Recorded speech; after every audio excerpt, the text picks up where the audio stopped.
Сотим Улуғзода 2 сентябри соли 1911 ба дунё омадааст. ӯ дар оилае таваллуд ёфтааст ки волидонаш аз табақаи кишоварзони камбизоат буданд, вале соҳибдил. модари устод Сотим Улуғзода зани босавод буда, дар лаҳзаҳои ҳаёт ки фориғ аз кори калхоз буд, машқи шеър мекардааст. Сотим Улуғзода дар мактаби усули нав ки дар ноҳияи Чуст ташкил шуда буд, ба таҳсил фаро гирифта мешавад.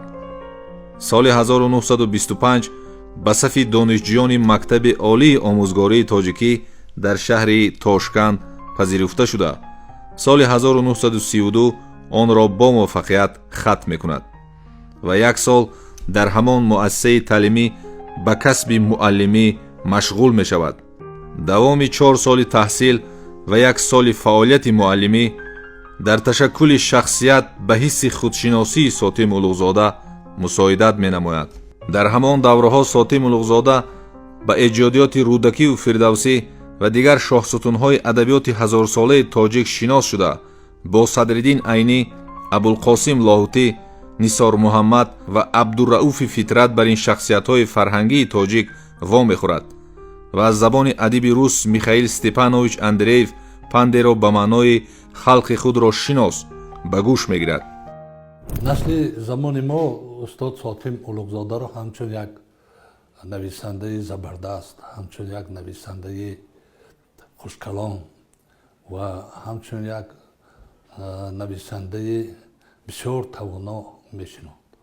мо дар рӯҳияи асарҳои безаволи устод Улуғзода ҳамчун Субҳи ҷавонии мо, Навобод, Восе, Фирдавсӣ ва дигарҳо бузург шудем. аз ҳамон вақт ба устод Сотим Улуғзода эътибори ҷиддӣ медодем ва он касро бисёр эҳтиром мекардем, ҳамчун як нависандаи бисёр бузурги халқи тоҷик эҳтиром мекардем. вале бо мурури замон мо фаҳмидем ки нависандаи халқи Тоҷикистон устод Сотим Улуғзода ҳамчун як муҳаққиқи бузурги илмиву адабии Тоҷикистон шинохта шудаанд.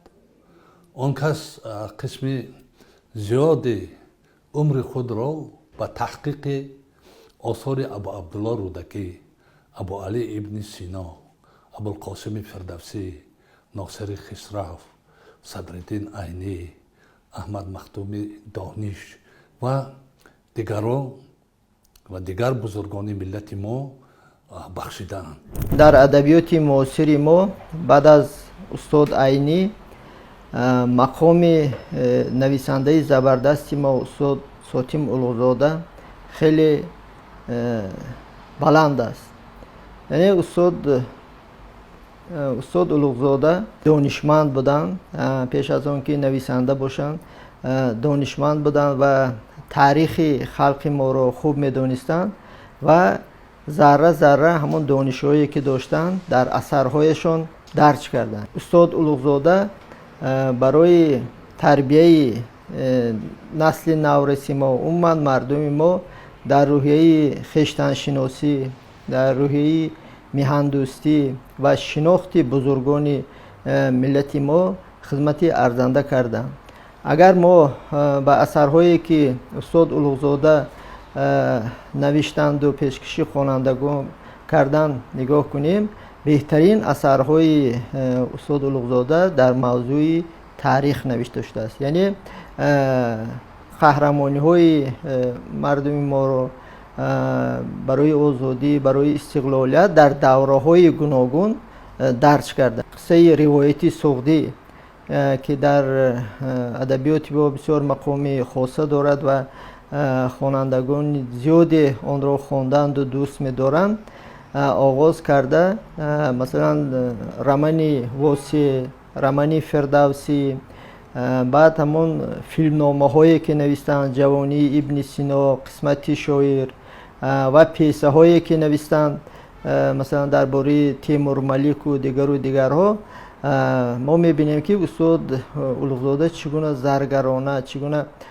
бо як масъулият ҳамон давраҳои гуногуни таърихи моро инъикос карданд.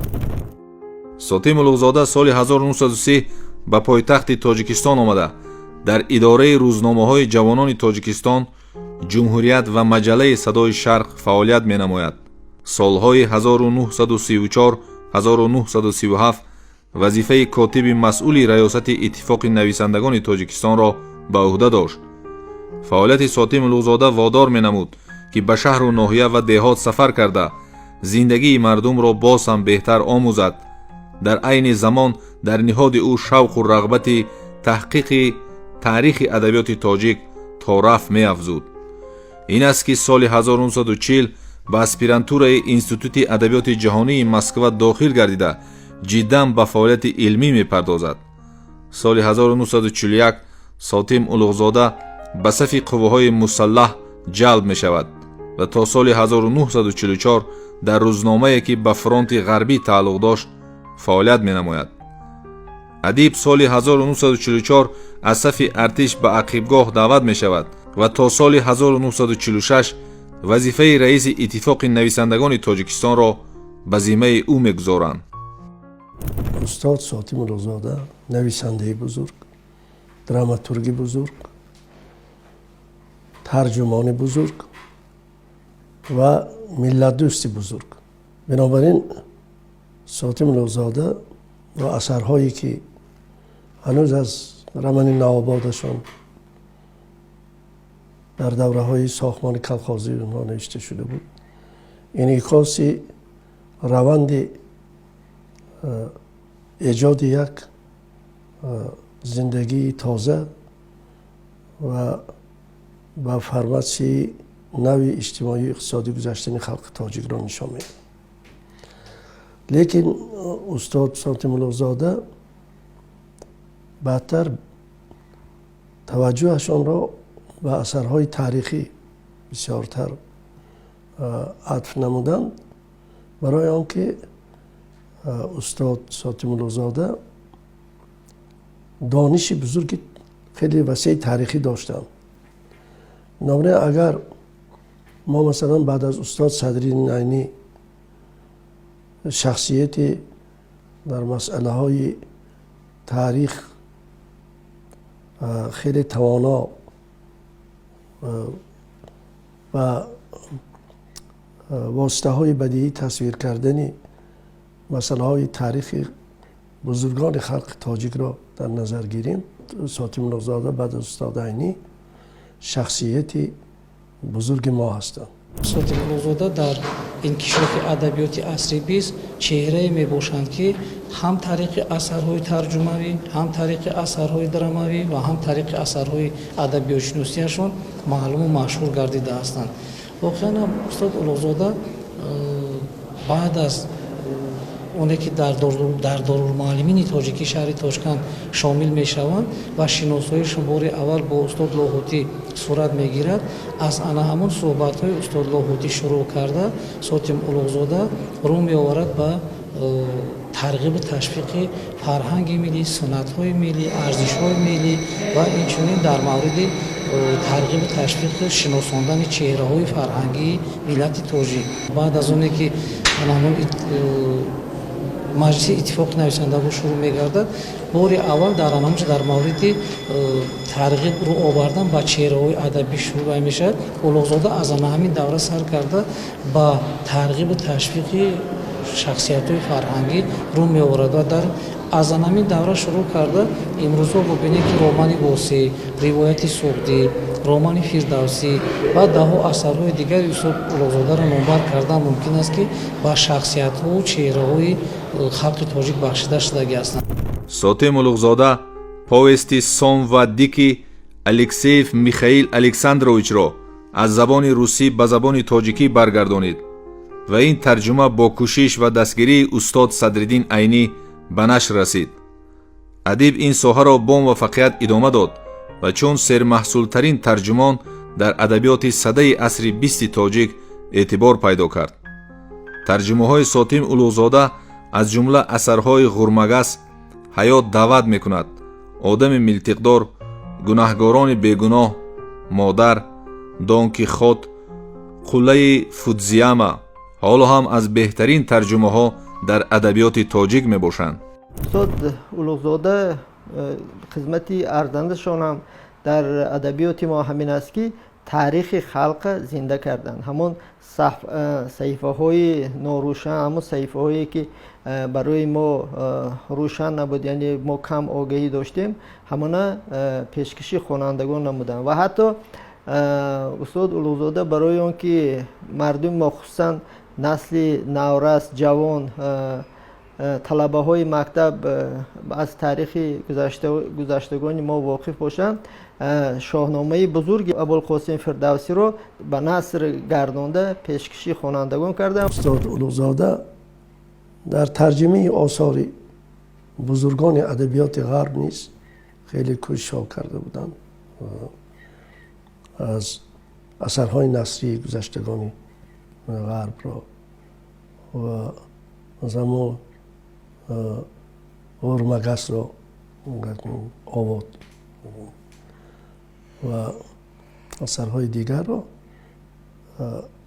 بنابراین استاد اولوغزاده تا امروز اثرهای ترجمه کردهشان میخوانیم و زبان ساده، روان و خیلی هم جذاب ترجمه هاشان باقی مانده است. غیر از این استاد اولوغزاده وطن پرست و ملت دوست بزرگ بودن. خواه این شاهنامه را بگیرید یا اثرهای دیگری، روایت سعودی و اثرهای تاریخی، یا که شاهنامه را و 2 جلد وقتی که برگردان کردن به نثر، چون که شاهنامه اثری بزرگ است و نه هر کس خوانده پره آن را در یاد داشته میتواند و از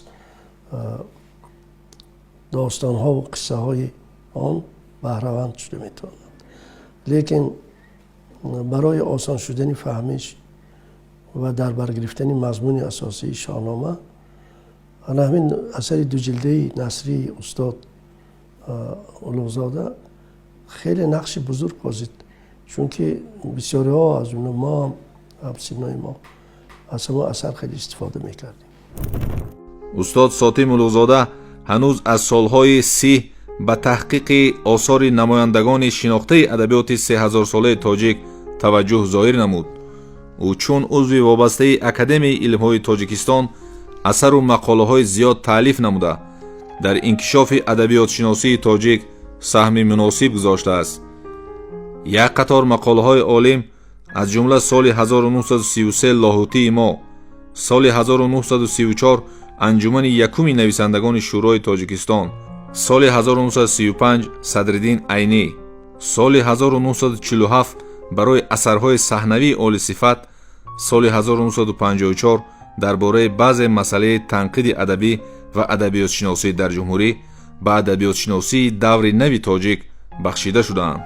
اینچنین ساتم اولوغزاده آید به روزگار و ایجادیات شخصیت‌های برجسته فرهنگی چون ابو عبدالله رودکی، دقیقی، فردوسی، ابو علی ابن سینا، ناصر خسرو، احمد دانش اثر و مقاله های پرقیمت تالیف نموده است. سال 1946 رساله های احمد دانش و سال 1980 پیر حکیمان مشرق زمین دارای قیمت کلان علمی گردیدند. مقام ساتم اولوغزاده در تاریخ ادبیات دوره نوی تاجیک چون نویسنده و دراماتورگ بسا بزرگ است. روایت سعودی، قهرمان روایت سعودی هم همچنین است که مبارزه برای آزادی و برای خودشناسی ملی و خودآگاهی افتخار ملی است. استاد اولوغزاده در دراماتورگی خیلی هم مقام بلند داشتند و اثرهای استاد اولوغزاده امروز نیز مقام برجسته در تاریخ فرهنگ و تئاتر و سینمای ما دارد. آن همون درباره ابن سینا، درباره رودکی، علامه ادهم، و اثرهای دراماتورگی دیگرشان که در صحنه های تئاتر جمهوری ما مخصوصا در تئاتر به نام استاد لاهوتی و در کشورهای دیگری سابق جمهوری های اتحاد شوروی نیز اثرهایشان روی صحنه ها را دیده بود. هر یک ادیب وقتی که ایجاد میکند او پیش از همه برای خواننده ایجاد میکنه و مکافاتی وی هم از همون از خواننده است. یعنی وقتی که اثرهای یک ادیب رو میخوانند و درباره آن بحث میکنند و در اندیشه هایشان رو میگویند و همون ادیب رو عزیز و گرامی میدارند، این مکافاتی بلند است و خلق تاجیک استاد اولوغزاده رو بسیار عزیز میدارد، کتاب هایشان رو خوانده است و امروز هم ما میبینیم مثلا وقتی که در آزمون فروغ سپیدانوی کتاب است، آزمونی جمهوری که است، قریب نفری نیست که اثرهای استاد اولوغزاده رو نخوانده باشد. یعنی میارزد که اثرهای استاد اولوغزاده رو گشته و برگشته خوانید، چون که اون چقدر که ما حاضر در آغاز گفتیم این تاریخ ما است. بیشترین اثرهای استاد اولوغزاده درباره تاریخ است و تا روزی که یک نفر تاجیک است من باور دارم که حتما اثرهای اولوغزاده رو میخواند و حتما استاد اولوغزاده در ادبیات ما، در نثر ما همچون یک خط زرین باقی میمونه. ایجادیات سوتیم اولوغزاده نسبت به دیگر ادیبان عصر تا یک اندازه فرق میکرد، زیرا در قطار اسلوبی بدیعی داشتن اثرهای ادیب ما میبینیم که در اونجا یک نوع تحقیقات های علمی و تابش علمی نیز در اثرها وجود دارند. یعنی ایجادیات سوتیم اولوغزاده نسبت به دیگر متفکران یا ادیبان از آن فرق میکند که او در دو جبهه فعالیت میکرد و طبیعی است که از زندگی نامه استاد سوتیم اولوغزاده برمیاد که استاد سوتیم اولوغزاده یک مدت در شهر مسکو در اسپیرانتورا تحصیل نمودند و بعد از اون با تحقیقات های علمی هم نائل گردیدند. ایجادیات سوتیم اولوغزاده خیلی زیاد و فراخ و فراوان است. هنوز از آن خوردی، از آنی که علاقه به علم و ادب را آورد در همان لحظه هایی که در دارالمعلمین تحصیل میکرد، نخستین مقاله های او در روزنامه های کامسومولسکا پراودا یا خوب تاجیکستانی سرخ و دیگر مجله ها پیوسته روی نشر می آمدند. ایجادیات شاعر اصلا جهت تحقیقاتیش در آن است که درباره شاعران و ادیبان و متفکران بزرگ بسیارتر می نوشت و زندگی آنها را با مردم شرح و توضیح می داد. در سمت دراماتورگی هم تا یک اندازه موفق هستند. ما می دونیم که بهترین فیلم نامه ها در سالهای 1956-57 از روی دو اثر بزرگ استاد سوتیم اولوغزاده، یکی با نام جوانی ابن سینا و دیگر قسمت شاعری که درباره حیات و فعالیت استاد رودکی درج میکنند روی سینمای تاجیک می آید، از جانب تاجیک فیلم تهیه می گردد و سال 1960 محض همین فیلم نامه قسمت شاعر با جایزه عقاب طلایی سرفراز می گردد. سالهای 1956-1957 فیلم نامه های جوانی ابن سینا، ازبک فیلم، قسمت شاعر و تاجیک فیلم به قلم سوتیم اولوغزاده تعلق دارند. سال 1960 قسمت شاعر در فستیوال فیلم های آسیا و افریقا به دریافت جایزه عقاب طلایی سزاوار گردیده است. در دراماتورگی نیز فعالیت خیلی نظرانگیز دارند و امروز در محض با قلم استاد اولوغزاده که قسمت شاعر بخشیده به خود استاد رودکی، اینچنین در مورد خود رمان واسه با نام اشک و شمشیر، خب اینو اثرهای صحنوی هستند که امروز زیبی صحنه تاجیک هستند. مخصوصا در مورد دوره جشن استاد رودکی سخن می رود و اولین نفری که میگه من میخواستم برای آن همین افشا کردن، یعنی برای معرفی کردن چهره و شخصیت استاد رودکی سهم گذاشتگی هستم استاد اولوغزاده می باشند.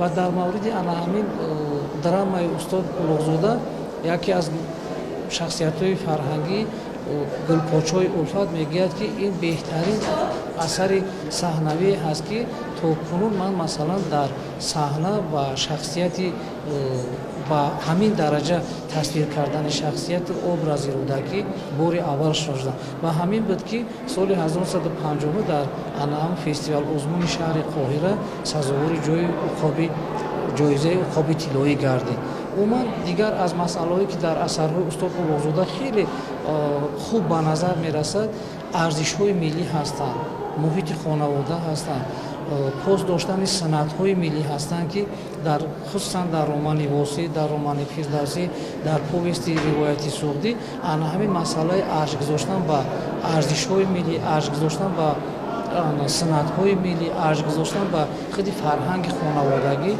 در اثرهای استاد اولوغزاده خیلی خوب و تصویر اومده. رمان مثلا واسی به اندیشه من در ادبیات امروزه ما بهترین رمان است. با همه طلباتایی که چنین یک ژانر دارد، این رمان بسیار ارزنده است و اون نه تنها در ادبیات ما از طرف منقدان و ادبیات شناسان ما، بلکه در بیرون از آن خصوصا منقدان روس با آن بسیار بهای بلند دادند. این رمان مثلا یک تاریخ معینی ما رو، یعنی مبارزه خلق ما رو با رهبری واسی بر ضد ظلم امارت بسیار خوب انعکاس کرده است و وقتی که خواننده همین رمان رو میخواند خوب درک میکند که نیاگان ما چگونه مثلا آزادی دوست بودند، چگونه مبارز بودند برای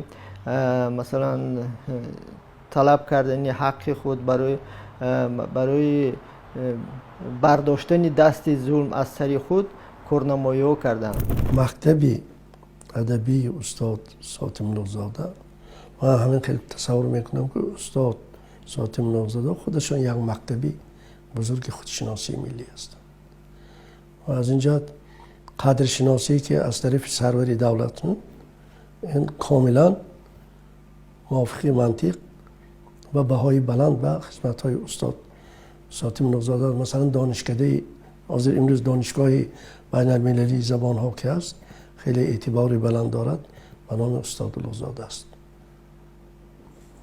ما فخر میکنیم با چنین ارباب بزرگ ادبیات ما، ولی مسئولیت داریم مخصوصا جوانای حاضره که اثرهای این بزرگان را آموزیم، درس عبرت بگیریم، وطن دوست و ملت دوست باشیم.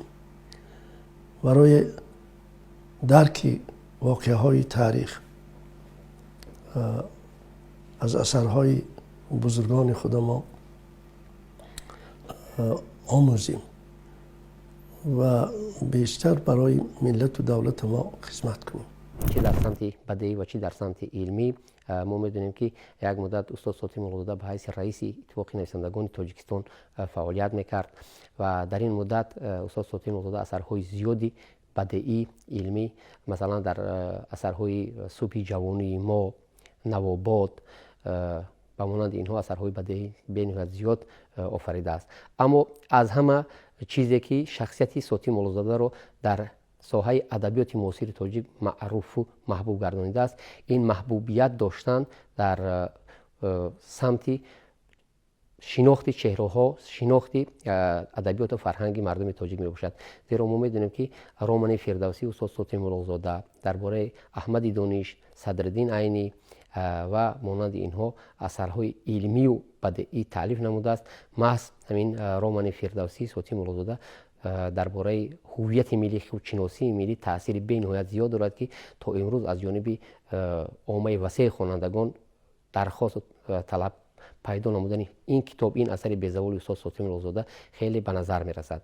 یعنی این از آن دلالت می دهد که استاد ساتم اولوغزاده در همه سمت، در همه ساحه ها بسیار فعالیت پرثمر داشت و بعد از مشکلات های حیات و روزگارش در سمت خودشناسی ملی، هویت ملی، ارج‌گذاری کردن به تاریخ و فرهنگ تمدن خلق تاجیک خیلی سهمی باسزا داشت. ما بسیار خوب بدانیم که فیلم قسمت شاعر محض به قلم استاد ساتم اولوغزاده تعلق دارد و وی درباره روز و روزگار استاد ابو عبدالله رودکی حکایت میکنه، یا درامه ابو عبدالله رودکی که امروز نیز صحنه تئاترهای تاجیک را زیب میدهد، نیز به قلم استاد ساتم اولوغزاده وابسته است و آن کس در پیدا نمودن اشعار جدید استاد ابو عبدالله رودکی و مبرنم پیشنهاد نمودن عقیده های بزرگی استاد ابو عبدالله رودی که کارهای زیاده رو کردن.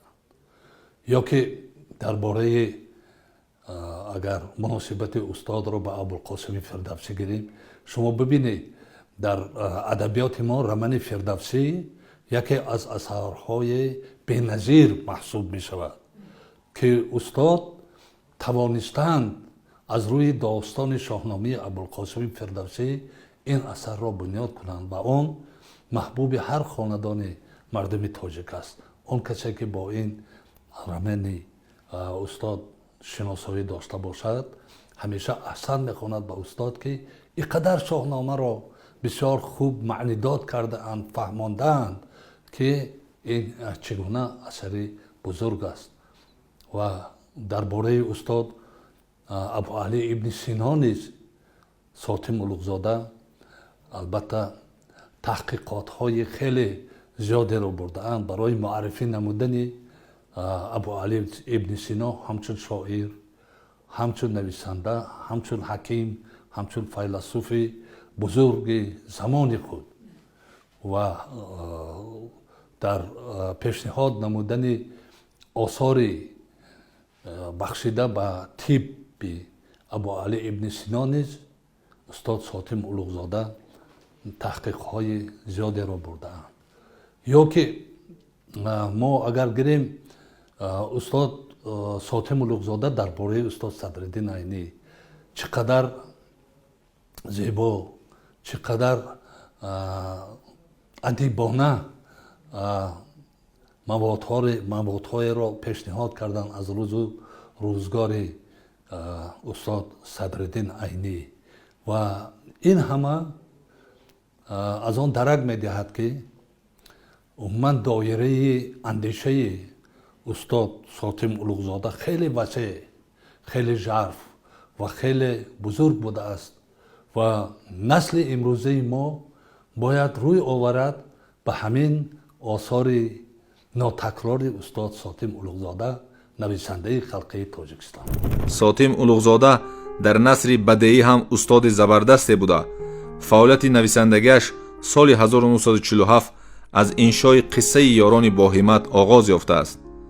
سال 1949 رمان دیار نوآباد نشر شده است و سال 1954 قصه صبح جوانی ما، سال 1967 رمان واسع، سال 1988 فردوسی بعدتر قصه روایت سغدی را به قلم آورده است که در انکشاف نثر معاصر تاجیک مرحله نوی گردیدند.